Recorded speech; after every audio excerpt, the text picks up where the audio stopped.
Bitcoin and the majors put in a screaming day today, posting double-digit gains as traditional markets put in little baby movements. Now, this is leading many to shout that the decoupling is finally happening and Bitcoin is off to the races for a new all-time high, one day closer.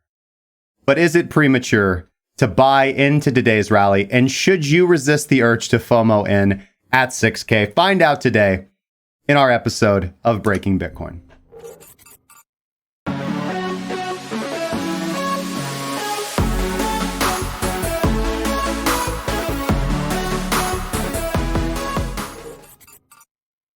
Welcome to Breaking Bitcoin, recorded live Thursday, March 19th, 2020. This is your evening, currently, source for everything markets and finance. We are broadcasting live to YouTube, Twitch, DLive, Facebook Live, and on television. If you have the Investor News Channel app with Roku, if you're watching on YouTube, make sure to subscribe to the channel and turn on all notifications, or YouTube will not let you know when we go live. Hit the thumbs up button and let us know in the comment section down below what content you would like to see covered in tomorrow's episode. You guys can also follow us on Instagram and Twitter, where we post, it's over here. Of course, it's over here, where we post exclusive content you won't see anywhere else. If you have any questions during the stream, drop them in the live chat. The moderators will direct my attention to them. All right, upcoming stuff. We do have, of course,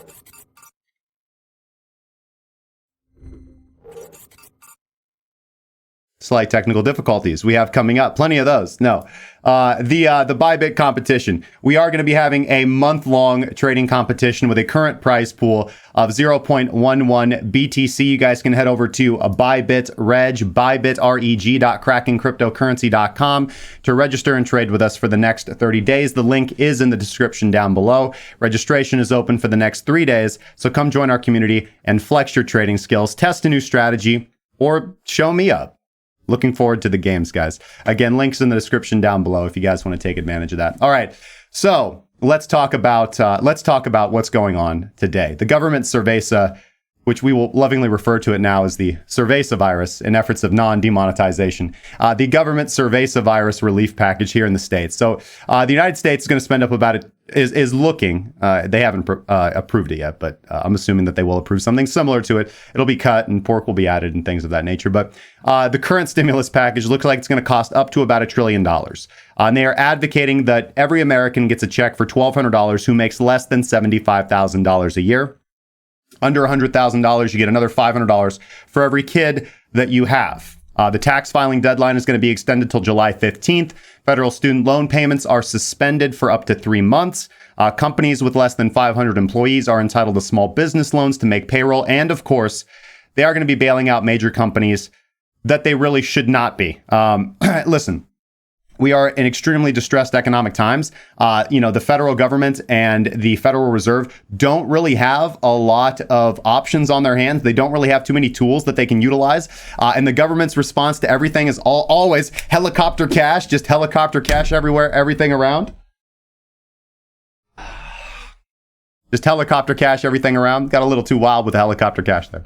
Listen, I understand that that's really all that they can do. And obviously we are in extreme situations. So I get it. I get bailing out distressed companies. It does make economic sense. But companies that have cash and have chosen to spend that money unwisely, this is how the free market works, right? Companies that foresee and hold cash or have reserves that they can sell off for cash do well. And those that choose to spend their money on things that they should not when cash is king and liquidity is a crisis, should not be saved. I think the better approach, probably just being realistic here, guys. Again, that's somebody who advocates, to transition off the entire system whatsoever and go to a decentralized approach to finance. The better approach in the right now is for the Fed to approach local banks and offer to back what loans they give out, as local banks or smaller banks have a financial interest in only giving loans to those who can pay them back. Whereas, as I said, the government solution to everything is just to helicopter cash around. This never makes anything better. It only makes it worse in the long run.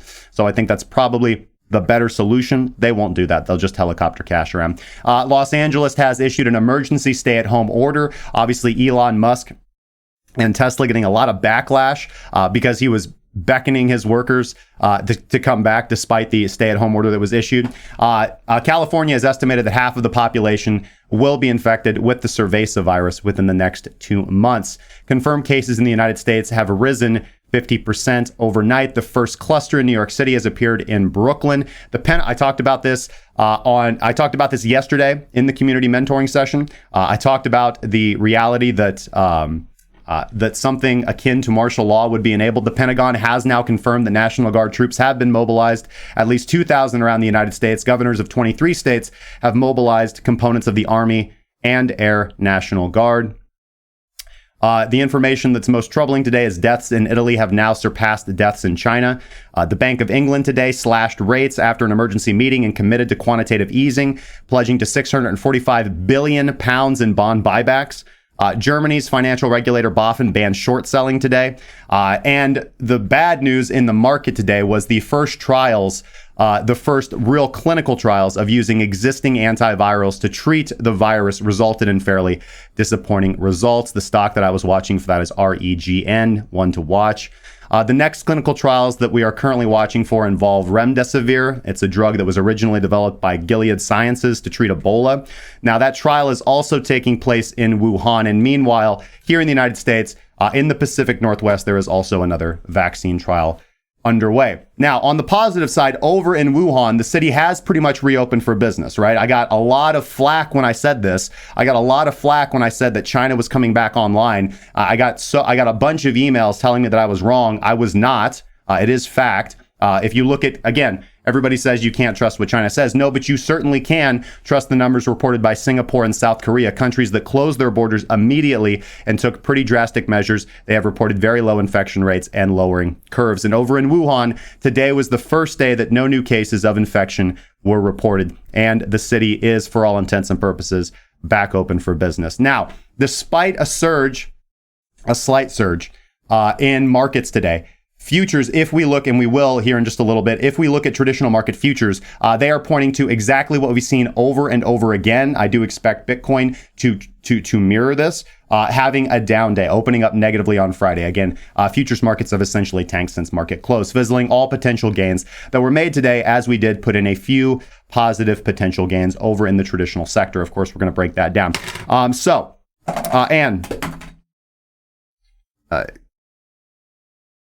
Go anywhere.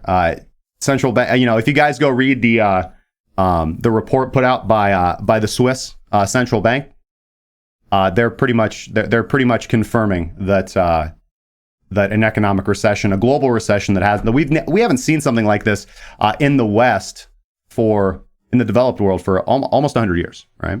That it's pretty much in bed. The Swiss central bank was expecting that they would continue to see, despite everything, 1.5 to 2% growth rate. And now the Swiss government pretty much saying, or the Swiss central bank anyway, is saying that there's absolutely no way to avoid inflation. So this affecting the Swissy, we'll see that here in just a little bit. But with that being said, guys, if you have any thoughts, let me know in the comment section down below. These are troubling times, and we're going to be here every single day to break everything down, be the light in the tunnel for you guys, and guide you through everything, including the markets, because despite what's going on out there, the markets still run, business still goes on as usual. And again, the ability and the freedom to work from home as a speculator or as an investor or as an entrepreneur, that is what this channel is dedicated to. That's what my life is dedicated to. So again, let's get to the hustling. Now, let's head over to the charts and see what we got. Yeah, what a time to trade Forex indeed, Ricky T. All right, so let's go. That button usually works. There we go. Okay. Okay, I guess that thing's just going to pop up all the time. Right on. All right, so let's go to the daily. Let's just take a brief overview of what we got. Obviously, Bitcoin having a beautiful surge today, currently trading at 6170, up in the $6,000 range. Ethereum up at 135.90, a little bit above 136. XRP above 16 cents, trading at 16.20. EOS up above $2 now, $2.28. Litecoin above $30, 38.82. BNB closing at 12.16 on the not currently, on the previous day closed a tiny bit higher than that. And then Cardano and Origin. I don't really know why I still have those on there on my main screen there. It doesn't matter. It doesn't matter. Let's see here. Good to see you guys in the chat. Let me make sure I toss these lemons in here for the crew. See Midwest Attempts, DIY guy. I see DePie guy, Agency. I see Ricky T. I see Audrey, Robin. Good to see you guys. Hope you guys are having a good evening. All right, so the first thing we're going to be talking about today is Bitcoin, of course. Again, putting in a nice positive day. And let's bring up the BB indicator and have a talk about this. All right, so we are in essentially the no trade zone, or as many are calling it now, the meso trade zone, right? The meso trade zone. The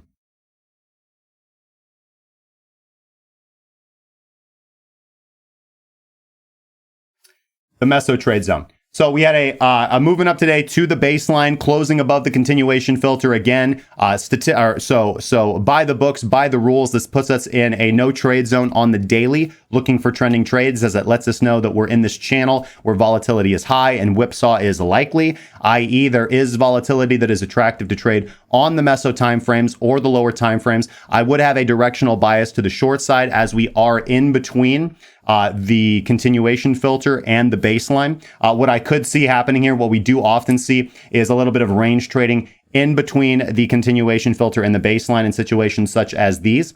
So overall, the setup that I'm going to be looking for today, moving forward after the successfully, so bottom feeder, by the way, called this bottom multiple times. This was the trade that I actually ended up taking it a bar late. So I just put on the last bottom feeder trade yesterday, closed that out today with the group for about 9.64%. That was a pretty good, that was a good trade. That was a very good trade. So bottom feeder is done. Bottom feeder is no longer signaling anymore. It will, again, we will have to go down to lows before we get another signal. Although there are occasions where it will catch prior to a pump, again, that's what it's designed to do, but in a slight uptrend. That will happen from time to time, but not too often. Okay, so, and again, Mink signaling for the exit on this candle, the BB system signaling for the exit on this candle, and confirmed, closing above the continuation filter. So at-risk shorts should have been closed out at the bottom as we advocated for on this channel. Of course, I'll be very consistent. I am still hedged. I will be hedged until we close above the baseline. I think this is not the movement for me to buy into. So the setup that I will actually be looking for is looking for a failure of this movement to the upside and drive us back down into liquidity and demand. My invalidation will be if we do happen to close above the baseline here on positive volume, on positive momentum. Now that is dragging down. It is currently sitting at 69.58. We are below 7,000, the level to close above to invalidate the bearish trend. And again, I want us to be careful because we are now back in that monthly level of demand. So let's talk about this from a higher up perspective. Let's go to the monthly time frame right here on Bitstamp. And let's take some of our stuff off. We had originally talked about these monthly levels of supply and demand, the area between 92.42 and the area between 92.42 and 10,148. Thank you so much, Zuhair, for the 5 Aussie, my brother. He said long 55.30, closed at 62.40. Just wanted to share the joy with you, Justin. My man, good to hear. I'll have to look at I actually closed it so that the Chrome doesn't sap up all my resources, but I entered on yesterday's candle close and exited today in the 5,900. So pretty happy about that, enjoying the trade myself. Yeah, just right about there. 100% of my, I didn't scale out of that position. It was just an all-in, all-out trade. So thank you so much, my brother. I'm happy to hear that you had a good trade. So I want to talk about some higher level perspective here, because as we had originally talked about, we had these monthly levels of demand, monthly levels of supply. Looking at overall our pivot points in the market here. And again, not generally things that I trade on, things that I look at for guidance, okay? Now, originally, you will recall that for quite a while, and still, we had talked about the MIMA, the 55 monthly exponential moving average. Let's get that up on the chart. Okay. Which was sitting at around 5,300, 5,200, and the weekly the WMA, the weekly 200 moving average, right? Which is sitting roughly around there as well. We looked at these two levels of confluence. We looked at the volume, the high volume node around there. And then what happened? We completely overshot that on the way down and hit 3,000, right? Again, I remember I was on the phone with senior analyst Alex, and once we went below 4,000, he was diving onto his computer to log into Coinbase and buy spot. So good times, good fun times for everybody. So again, huge props to people who have played this well and who have, held, particularly those who held, long-term investments and didn't sell at the bottom or didn't panic. Again, I don't really know anybody that wanted to sell as price was moving down to 4,000. And we're using BitMEX. Good luck, because the liquidation engine was taking over. So we talked about this before. We floated the theory, which seems confirmed now again, that it was largely BitMEX's liquidation engine that was unable to sustain. There was just not enough buy volume to clear the cascading liquidations. The liquidation engine, once BitMEX shut it off, was 200 million to 12 million on the buy books, I believe, 12 or 17 million. Gonna have to go back and look at my notes, but again, it outnumbered the number of market sells that needed to be executed onto the market, outnumbered the buy volume 11 to 1. When BitMEX turned off the liquidation engine manually, it seems, they say that they were brought down by a slow botnet attack. Perhaps that's true. It seems to me more logical that they turned the system off because they saw that they were going to crash the entire market. And as soon as they did that, price rebounded 40%. So this was, in my opinion, the level that ideally should have held in a functioning market. And who knows, had the liquidation engine not tried to crash the entire Bitcoin futures market, perhaps we would have gone lower, right? We don't know what would have happened under normal market dynamics. But again, this would have been a critical level of support to hold what I was looking at, my lower downside target. We have now come back up into this monthly level. Whoa. We have now come back up to this monthly level of supply, originally this monthly level of demand. And what happens here is going to be kind of critical, right? I expect us to have some consolidation here, some kind of volatile consolidation between 59 and 69, between 59 and let's just call it 6 and 7,000. I expect some ranging here as price finds its new equilibrium. And then what will really be the signal to look for trending long trades is going to be those daily breakouts on high volume to the upside, right? Closing above the baseline and getting those good long continuation signals, right? So I would expect to see some chop here for a while, perhaps moving even into April. And then we'll see what we get kind of moving closer to the halvening as May comes upon us, because every single day we are one day closer to the halvening.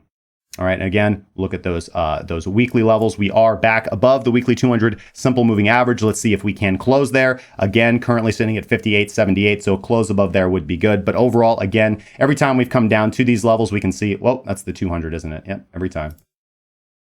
Yep. That's the 200 EMA. Sorry. 200 simple moving average. Again, we closed below it. We were trading below it. We did wick way down. We are back above that again. Sorry, that level is 55.23.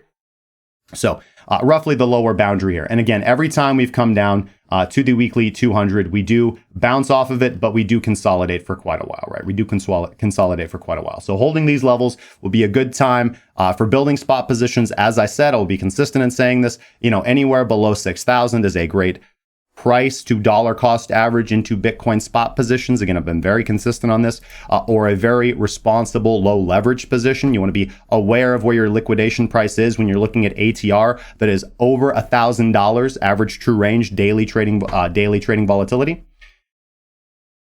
So again, overall, I think if these levels hold, dips are to be accumulated, and when will be the kind of signal to be looking for at-risk trades to the upside, swing trades when we break out on high volume. On the daily time frame, which is what we cover all the time. All right. Getting a nice rejection today from the 13 daily exponential moving average, one of the classic baselines right there.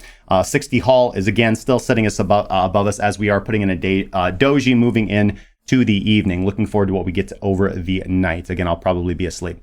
So my setup here will be to look to actually sell into this movement, to sell into the top of the range here, and expect to see price consolidate a little bit higher up, around 6,900, around 7,000. Is kind of the higher end of my entry level there.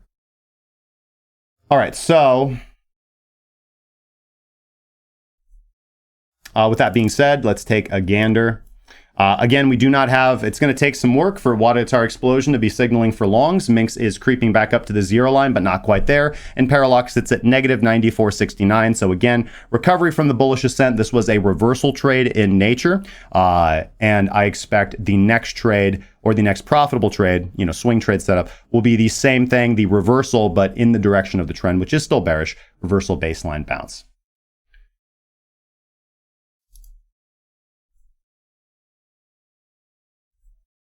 All right, looking at Ethereum, I would expect a similar setup, although Ethereum does have a little bit more room for appreciation. It's got about another 14 to 16% to the upside, maybe even a little bit more.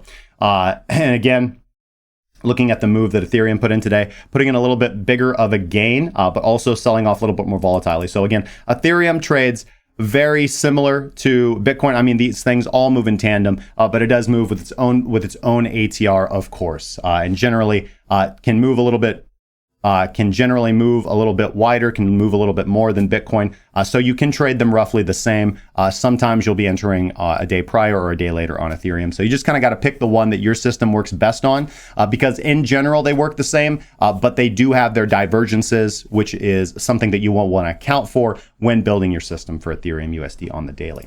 Overall, again, I don't really see anything to do here. Same scenario. We are in between the continuation filters. So I see a range here between 180 and 115, quite a volatile range. A lot of good opportunity here for those who want to practice reversal baseline bounces or reversion to the mean. Again, in between the continuation filter and the baseline are daily no trade zones. So daily time frame trades, this is a no trade zone. For those with verified meso time frame strategies, this is kind of their delight, right? As there is generally no directional bias, not a strong directional bias, but leaning toward the short side, because that is the direction of the overall daily trend. Again, waning of negative volume delta, not even positive volume delta as we see on Bitcoin. And again, Mink's not quite above zero, so all of our trending indicators are still in the red. So again, nice bounce off the bottom, does not a bullish trend confirm.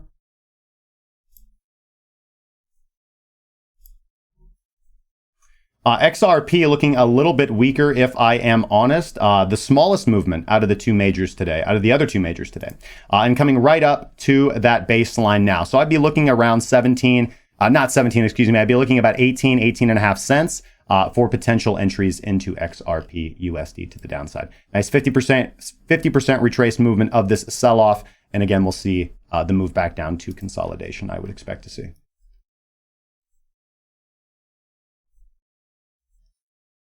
EOS USD as well, pretty much exactly what I said about XRP here. As we are currently trading in a no trade zone within the channel of the baseline. Again, look for a potential movement intraday up to about 250 over the next day, or maybe two, maybe moving into the weekend. Come Saturday, come Sunday, I do expect to see some downwards pressure here on most of the markets. And Litecoin, very similar. BTC value not doing much today. USD value having a nice pop to the upside here, about 12%. And again, right up to that same level of resistance as the baseline creeps down upon us all. So overall, setups I think to be looking for, things that I am watching for, are going to be reversal baseline bounces, are going to be failures from significant moving averages here. And again, I think trying to trap individuals into long trades. And if we consolidate here for a little bit and get those high volume breakout movements to the upside, then we'll know, then we can confirm that the bottom is in, and we can begin looking for trades to the upside. Looking at traditional markets today, again, didn't do much. The Qs, the NASDAQ, having more of a positive day. Now, this is something that we covered yesterday. We did cover the SPY signaling the exit right here. Again, as we saw, traditional news of the Fed injecting money in the form of quantitative easing did not have the positive movement that anybody in traditional markets would have wanted to see, except for the short sellers. They didn't want to see anything positive as markets did not rally and do it. In fact, doing quite the inverse, continuing to move to the downside. But again, yesterday, the SPY did signal with the new little Minx exit, the new optimized Minx exits that's come out of my Minx optimizations, did signal for an exit. I covered this last night. So in my opinion, the SPY is in a no trade zone. Not a time to go long, not a time to go short. Again, this is a reversal signal, but I do not trade reversals. So again, it's possible that come Monday, we can see a little bit of positive movement. However, I do expect a down day tomorrow. Again, looking at the futures, and we'll cover that in just a little bit, unless the momentum of the futures changes significantly overnight. The Qs, again, getting a nice tap up here to the continuation filter following this exit signal, again, that we got yesterday. Again, the Qs, the only thing that closed positive yesterday, the NASDAQ. Again, no trade here on the table, not calling any bottom on traditional markets. The Qs got a lot of work to do. We got to get back above almost $200 for us to have a potential trade here in a no trade zone of in between 182 and 83. So I still would be biased to look for short setups. But again, that exit signal would give me a little bit of pause at this point in time. So I have, I'll cover this here in just a little bit when we go look at SDS. We'll look at SDS and SH today. Same on the Dow. Dow actually giving you an exit signal on this candle right here. Here was actually, funny enough, here was the Here was the exit signal for longs on that same system right here, the red triangle on this candle. And here is the exit. So if this is, if this nails it, again, I said it yesterday when I called the potential, exit on SH.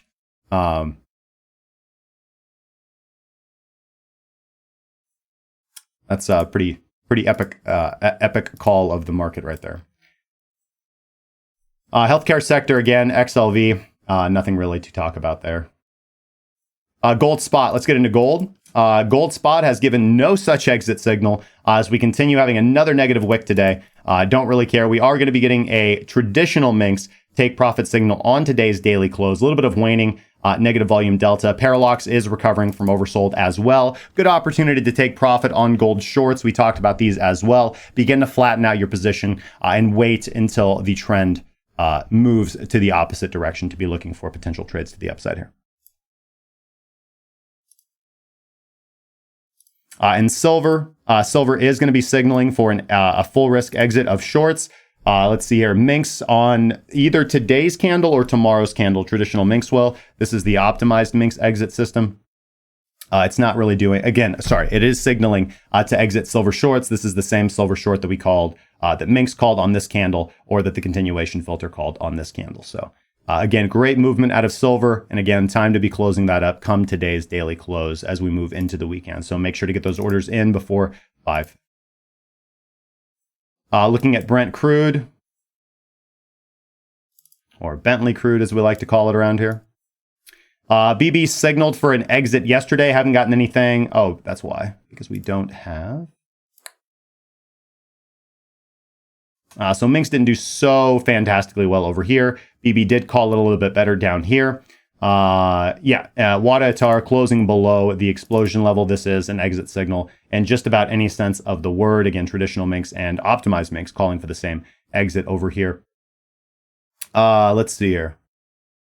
Yeah, so I would be Bentley crude, baby. I would be biased to be continuing to look for shorts on oil, but we do look overextended here significantly. So again, looking for potentially coming into Monday, potentially some positive movement coming out of traditionals and oil. And again, I don't know if you guys are aware of this, but depressed oil and electricity prices are good for Bitcoin.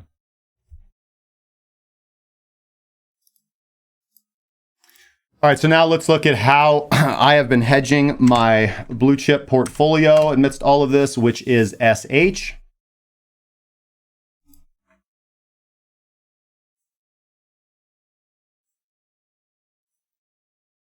All right, so we are getting a ton of exit signals. My signal to go ahead and exit about 60% of my hedge is going to come when we close below 29.24, and then I'll be patient with the rest of my hedge. I'll allocate that and just sit in cash right now because I think the cash is king at this point in time. Looking at SDS, which I've already taken 50% on. Looking at SDS right now, we did get an exit signal here. We are at a little bit of a better entry. So come today, prior to today's daily close, I will be looking to exit out of my SDS trade and wait for continuation. I think that this has been a very good movement out of the SDS. And again, traditional markets are beginning to look just a tiny bit overextended, a little bit oversold, a little bit.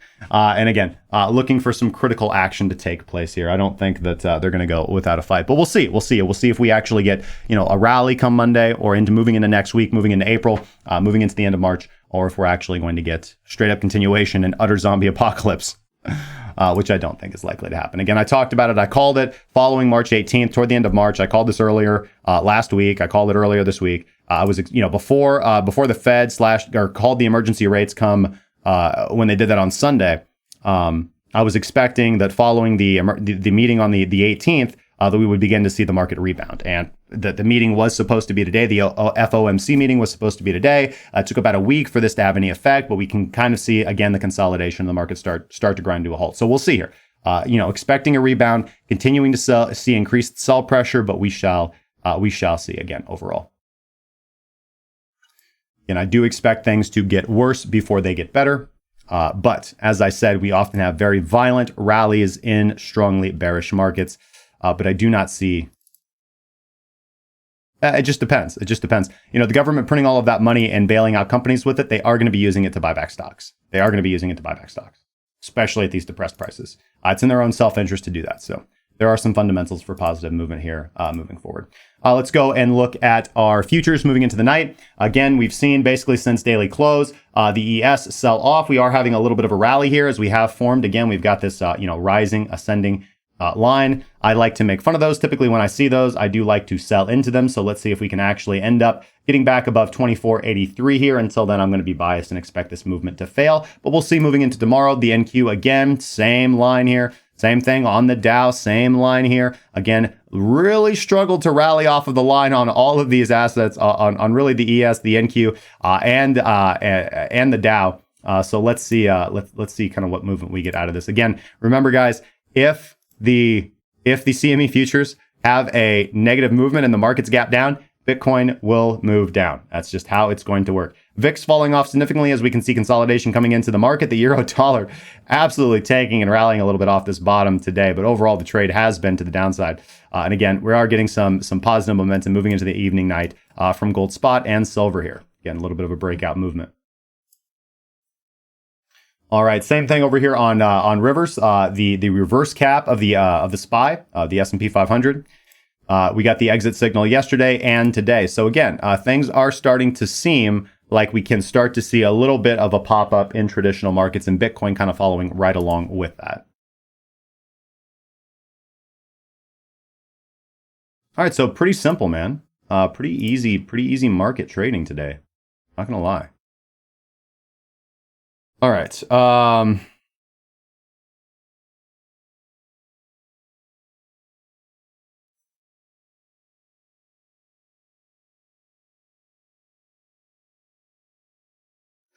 By the way, I wanted to just, again, remind you guys we're about halfway through the show now. We're going to go talk. Actually, we're just going to probably relax the rest of the evening and take questions. Link is down in the description if you guys want to trade along with us. This is the ByBit reg, bybitreg.krakencryptocurrency.com. You guys can register over here. The current prize pool is 0.11 BTC. You guys can watch the leaderboard over here at bybitboard.krakencryptocurrency.com. It's open to anybody. Doesn't cost you anything to register. You guys can come and show off your skills as we take the next month to consolidate, relax, harness our trading, sharpen our trading skills, and get ready for the next significant movement in the market after such a movement to the downside. Let's look at, this is the report from the S&B that I referenced earlier. Again, Swiss National Bank essentially just confirming global recession is incoming.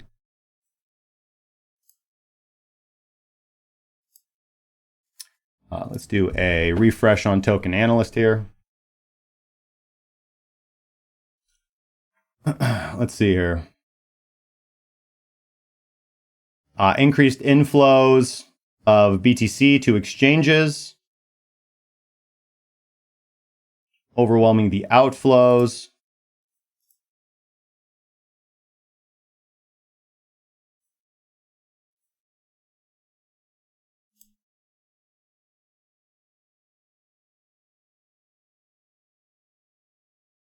There we go.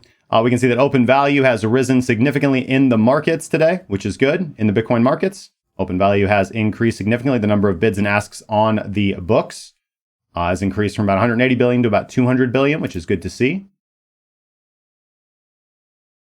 Crypto bubbles, again, reporting mostly positive days for most coins. Look at our big winners today. We've got Baycoin, not trading BitBay, so let's just say no. BSV up 30%, yay. Numenair doing well. VSys. Let's look. Where's the good coins? HBAR, Matic, Raven, Monaco, Kyber Network. Again, pretty much positive day for everything in the markets today. This is USD value, valued against BTC. Not so much. Again, having some mixed results here overall.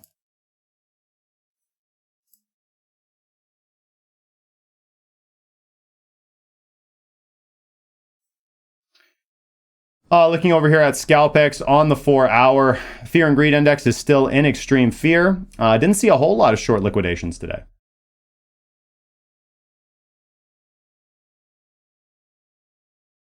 Again, overall, the social index has become negative.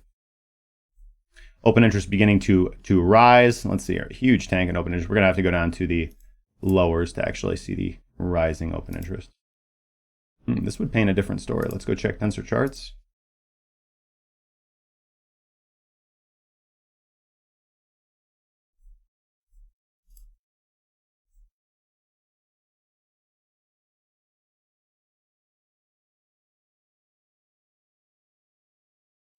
Come on. Did somebody break tensor charts?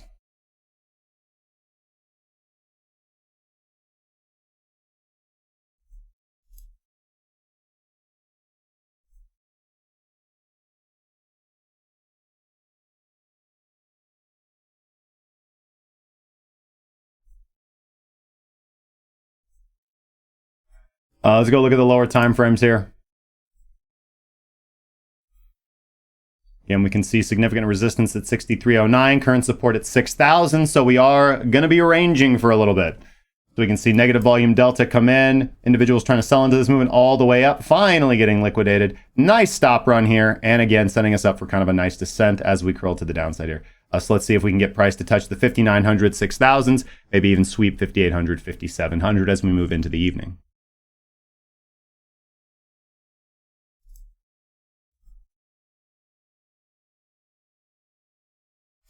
So that is pretty interesting to see.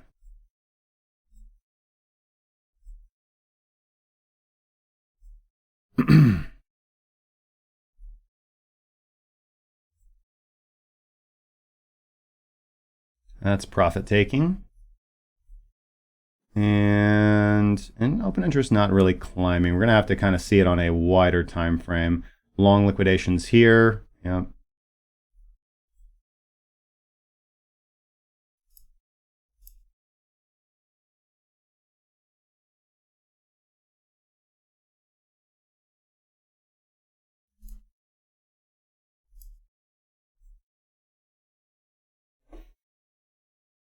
All right, let's take a look at the chat, guys.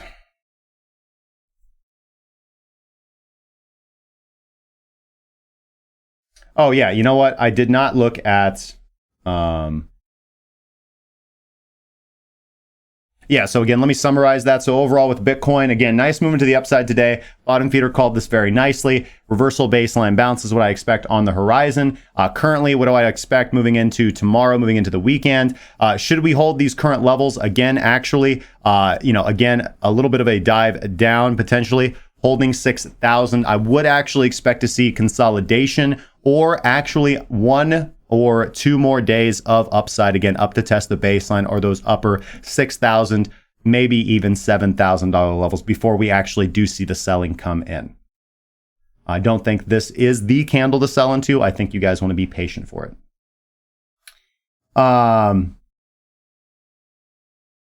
So this is a meso time frame zone to be trading in. No daily time frame trades except for reversal baseline bounces for me.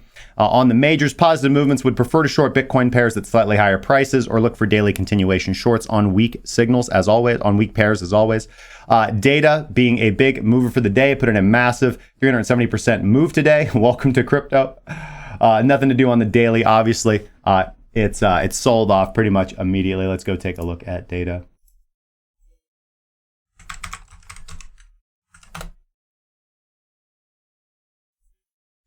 Yeah, nothing to do here. No trade zone, no trade warning on the daily time frame. Again, watch for retracement. This thing's over. 24-hour volume of about 32.65 million. And Steam putting in something similar. Coming off again the knowledge that Steam is going to be forking.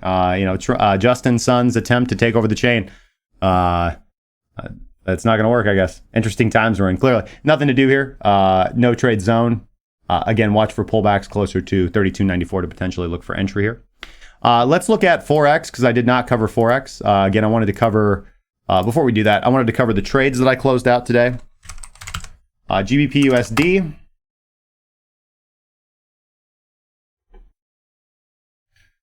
GBP USD hit my trailing stop loss right here. I'll show you guys where I entered. I did enter on the 11th of March. And again, you guys can just go check results.krakencryptocurrency.com. We post our trades, our closed results every single day.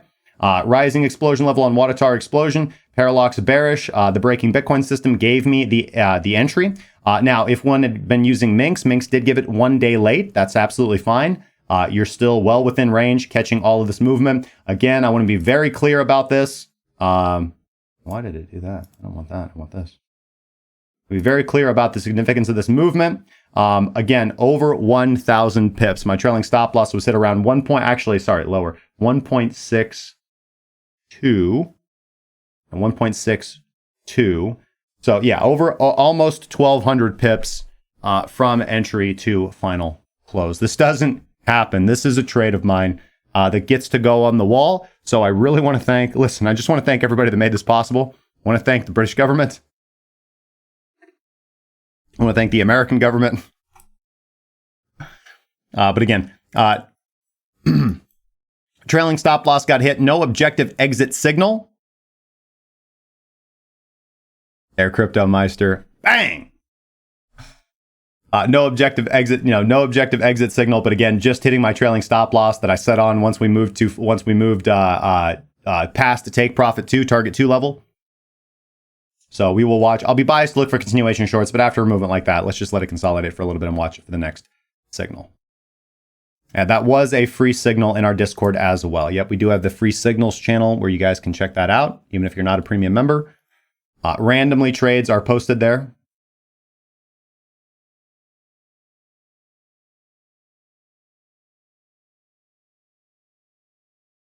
The Euro NZD was closed today. I had taken the continuation long on the Euro NZD right here. And again, had already taken initial profit on this candle. And again, it hit my break-even stop loss on this Darth Maul candle that we got on the Euro Kiwi today. So again, good trade. Making less than 1% on that trade. But again, that's still a very good Forex movement. Again, let's see here. Sorry. I don't know why I did that. Simulation long signal here. Yeah, so I got about 435 pips out of it. The pound Aussie was another closed trade today. Sorry.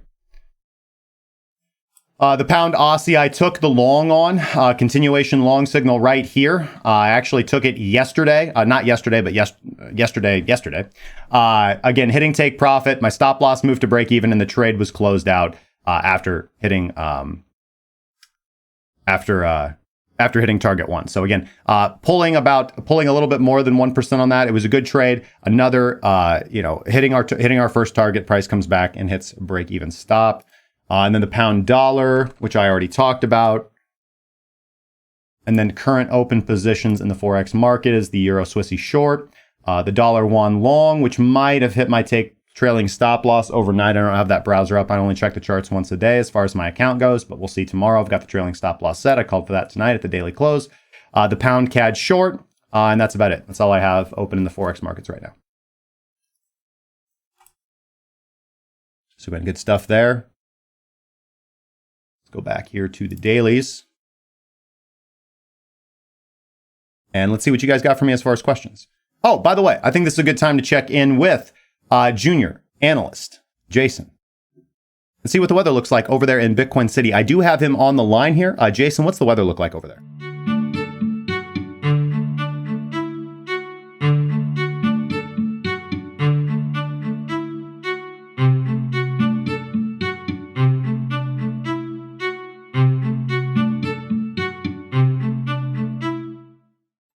Dump it. Dump it all. Just get rid of it. It's going to zero.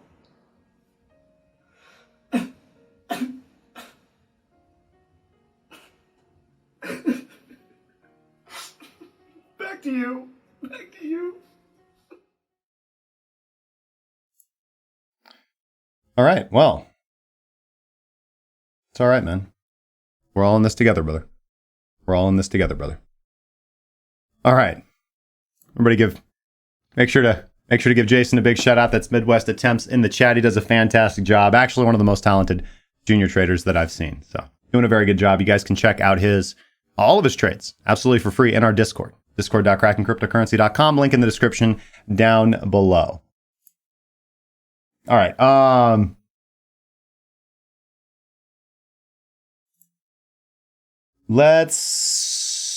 I know what I want to do. Let's give some lemons away to some loyal followers over here on DLive. Hold on. First, before I do that.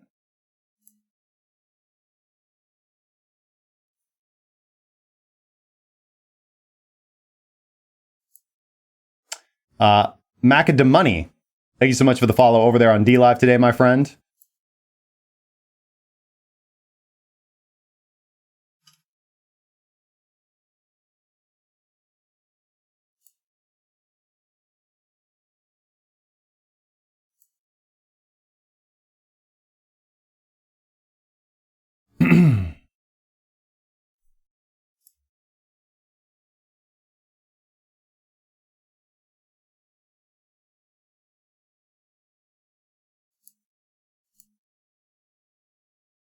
And boom, big winners, Midwest Attempts, Robin from the Hood, Ricky T, the Pie Guy, and Squeaky Tadpole. Thanks, guys, so much. I really appreciate it. Thank you guys so much for all the support. All right, so questions today. First question, it comes from Spock Talk. With you, brother. Any opinion on the Bitcoin Core versus BSV psychological warfare? Yeah, sure. I mean, a fairly strong opinion. I mean, I am a Bitcoin Core supporter through and through. I don't think that, it's pretty much that simple, Bitcoin maximalist. Bitcoin is the next Bitcoin. Listen, it's a free market. BSV is certainly welcome to innovate. I just do not like, so this is my issue with BSV, right? As far as the technology goes, it's a fork off of Bitcoin. It has some neat features that attempt to solve some, what's the word I'm looking for here? It attempts to solve technical difficulties in a different way. Many different BIPs or Bitcoin improvement protocols or recommendations or things that developers are working on attempt to solve these problems in different ways. The Lightning Network is a different approach. It's a different approach. BSV is a different approach. It is a hard fork off the main chain. My issues essentially arise from that. I mean, we're getting Taproot and lots of things on Bitcoin Core over the next year, which do actually solve a lot of issues that many of these forks claim is the reason why they exist in the first place. So essentially, if we look fundamentally at why, in my opinion, things like BCH or BSV exist, they exist to solve problems that are already being solved in BTC Core. But that's okay. They're welcome to do that. It is a free marketplace, and as a libertarian, I certainly invite them to try. With BSV particularly, I have issue because, of course, Craig Wright is not Satoshi Nakamoto. The man is a fraud. The man is full of hubris. The man is obsessed with his own ego. He is a liar and manipulator, and been called out on it multiple times. Jameson Lopp has done very good research on this. Most of the things that he say are patently false. He uses he uses threats of state-sanctioned violence and terror against individuals. He threatens individuals. He utilizes the power of the state to combat individuals and attempt to silence individuals and attempt to silence dissent. He uses fanfare and spectacle to attempt to shill basically his corporate interest in BSV and its mining onto other people. Of course, the BSV chain is extremely centralized in the hands of corporations. Basically two corporations. You've got Craig Wright's what is it? Something Labs or whatever the heck he calls it. And then Calvin Ayers firm. They basically run all the mining, very similar to Jihan Wu running Bitmain, running the majority of Bitcoin Cash mining. So there's issues there with self-interest and development funding. And the other thing that I don't like is unfortunately, again, I've met some BSV supporters that are great and they're cool to talk to. But unfortunately, it's kind of like going on 4chan and hanging out there too long, where you can get some great conversation, but if you stay there too long, the conspiracy theories come out and they're untenable, right? So I've heard some of the most ludicrous stuff come out of the individuals that support BSV. And again, I've met individuals that are clear-headed and rational, and they agree. They look at the technicals. They say that, hey, I think that this solves the problem. But it's really as simple as this, right? All developers that I know, like actual legitimate programmers and coders and people that know their stuff, I'm like, hey guys, BTC Core or BSV, and they're like, Bitcoin. Bitcoin is Bitcoin. BSV does not solve these problems. So, I kind of look at what the people who are smarter than me gravitate towards. And then I look at people who support BSV, and I'm sure there's some variance in here, but it seems like largely there are people who are kind of swept up in this, conspiracy theory. And BSV is this freedom chain that's going to solve the world's problems. And Trump is going to, abolish the Fed, and he's been working underground and in secret. It's ludicrous. It's ludicrous stuff. It's not reality. It's the same thing as the Illuminati lizard lord stuff. That's not reality. So, yeah, from a technical perspective, it's not as impressive as BTC. It does not have the funding. It doesn't have development. It doesn't have the name brand. Doesn't have the social status. And it also has the albatross of Craig Wright. So that's my opinion on BSV. And if you stay off of in my opinion, is if you stay off of the message boards and stick to the technical papers, the fundamentals become a little bit clearer. Don't let individuals cloud your thinking. DePie Guy says, I mentioned open interest. Can I ask him what that means exactly? Open interest on ByBit. It means the number of positions that are being opened or closed, right? So open interest is, it's different from open value, but it's essentially the quantity of contracts that are being opened or closed simultaneously that are currently open, right? So if open interest is rising, it means that more people are putting on positions. If open interest is falling, it means that more people are exiting the market. And this is kind of in conjunction with open value, which is the amount of money in the markets versus the amount of money that's not in the markets, right? So you can see the decline of open value leave the markets. Obviously, the more money that's in the markets, the frothier they can get, or the more volatile they can get, or the more that movements have legs behind them and they are sustained movements. So open interest is a pretty good metric of seeing, if there's actually oomph behind a movement, because you can have volatility without oomph, right? Without staying power, without legs, right? You can see, and these will be stop loss hunts, and this will let you kind of know when money is entering and exiting the market. So if price is rising and open interest is rising, it means that a lot of people are buying into the movement, and this is a good thing.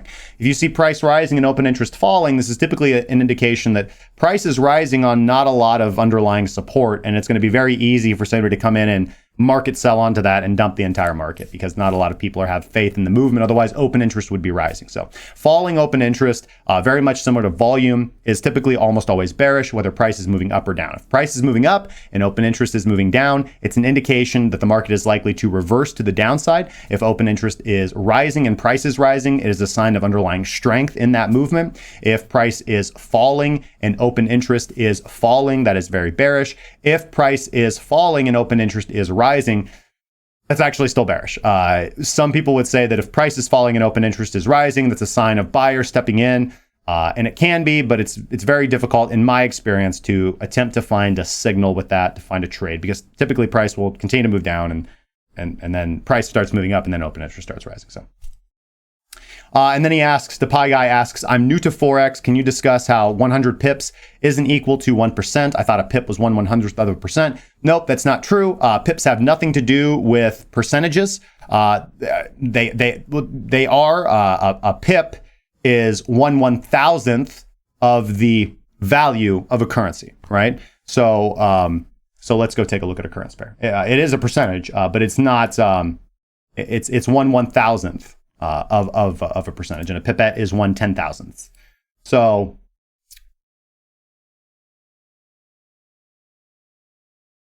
or excuse me, it's 1/10,000th, right? A pipette would be 1/100,000th. So yeah, here we are on the GBP USD, and so I don't know if you guys can see that. I could zoom in maybe a little bit here. But if you guys, I'm pointing like you can see what I'm pointing at, but I don't have drawing tools. I should probably put that on here sometime, but. You can just see up there at the top of TradingView, you can see OHLC. So I'm looking right here, OHLC on TradingView, or you can look at the price bars on the right-hand corner of the screen. You can see that they're going to be denominated. This is the value of the British pound, one British pound, valued in Canadian dollars. So you have your base pair, which is what's on the left-hand side of the ticker, and you've got your CAN. Yep, you got the...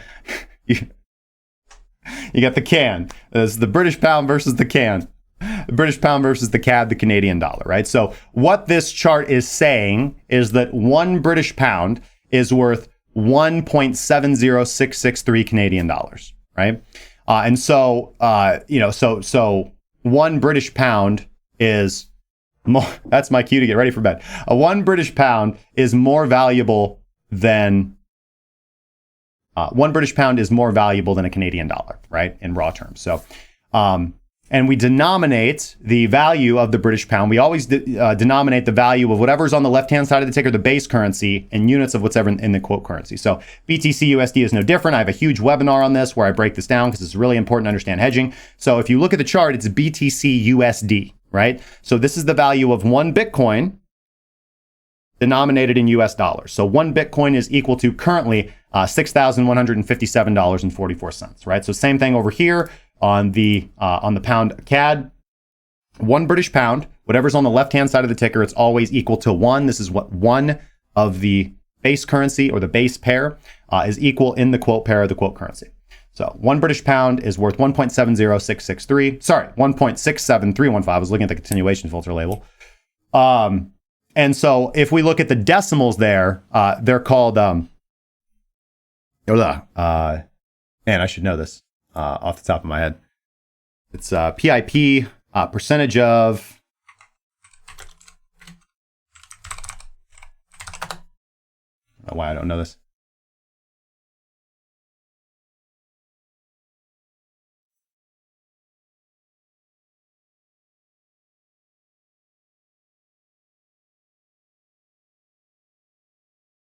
Percentage and point. Yeah, percentage and point. Which is,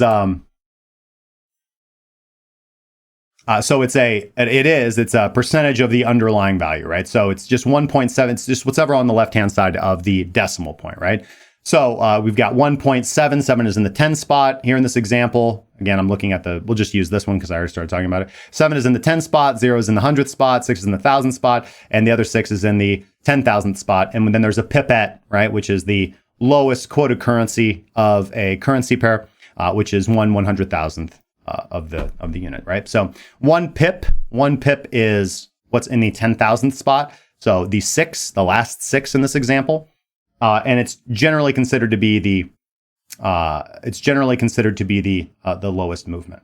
Generally considered to be the lowest movement there, or the smallest the smallest tick that a price can move. The smallest unit that a price can move on the chart is by 1 pip, right? It can move 1 pip up, 1 pip up, 1 pip up. It can't move smaller than a pip.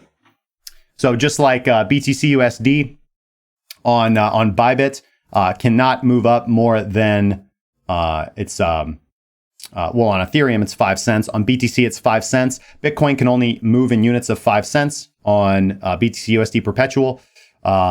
Just like on most stocks, the smallest tick is a penny. It's the 4th number from the decimal. Similar concept to sats. Yep, exactly. So typically in the world of Forex, generally risk and value is going to be measured in pips because that's the smallest unit of measurement by ticks. Because the movements are so small, it makes more sense. So for example, like a less than 1% trade in Forex is actually quite profitable because you are determining your position size based on your risk per pip, right? So that means that for every 1 pip or the lowest tick the price moves, you make that much money. So if your risk is $2 per pip and price moves 2 pips, you make $20. If price moves in your favor, if price moves against you 10 pips, then you lose $20, right? So if you generally position size based on your risk per pip, and you have that stable, right? So day trading is no different in Forex currency pairing. But yeah, it's not equal to 1/100th of the price. It's actually equal to 1/1000th of the price. 1/10,000th of the price. It's in the 10,000th spot. Tens, hundreds, thousands, 10,000s, 100,000s. Somebody asked there, 10,000 or 3,000. No. It's in the 10,000th decimal spot. So just 1.01. So 0 is in the 10 spot, right? Because it takes 10 ones to make a whole. Or 1/10 plus 1/10 plus 1/10. It takes 10 of them to make a whole. And then if it's, 1 penny, it takes 100 of them to make a whole, right? It takes 100 pennies. So that's the 100th spot. And then if you have a fraction of a penny, so point 0.001, it takes 1,000 of those. 0.0001, it would take 10,000 of those to make a whole unit. So it's 10,000. That was a great explanation that I will probably not be putting up on the YouTube, but it is correct, if a little convoluted.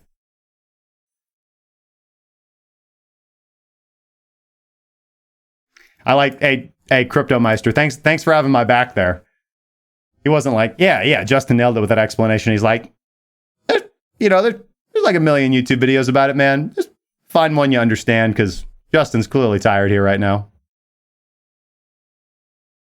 With that being said, guys, let's head for the door. It's been a good show, guys. Let me do one last quick scroll up here.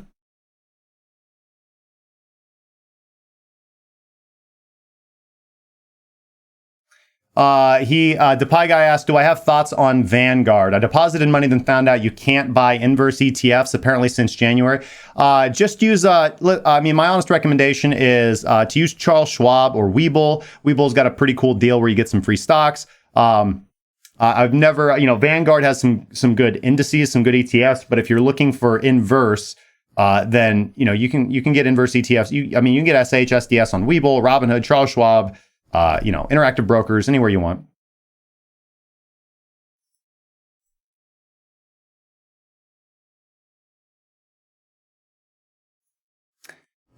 Funny, the corporations don't bother to repatriate dollars to do buybacks. They just wait to use taxpayer-backed 0% loans to do this.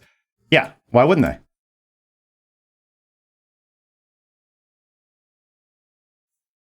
And it is a problem.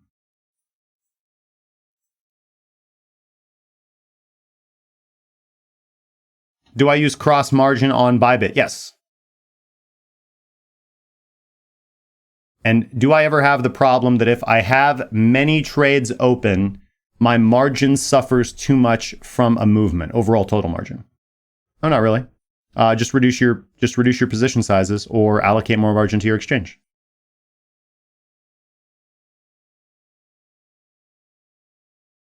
But if Bitcoin drops and you have many trades open, that can have an impact, right? I mean, yeah, if price drops and you're not utilizing a stop loss, I mean, sure.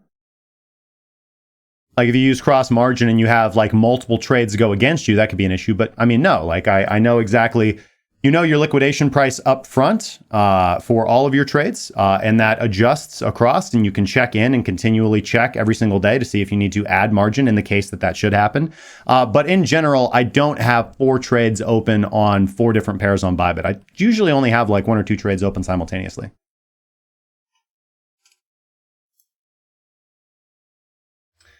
All right, guys, with that being said, thank you guys so much for joining me for another episode of Breaking Bitcoin Market Analysis. My name is Justin Wise, lead analyst and senior mentor at CrakenCryptocurrency.com. I hope you guys have a fantastic evening. If you guys are watching on YouTube, make sure to subscribe to this channel, turn on all notifications, or YouTube will pretend that we don't exist and like we never met tonight, and we'll just never, you'll never get to know the rest of the community. It'll never happen unless you turn on the notification. It just won't happen.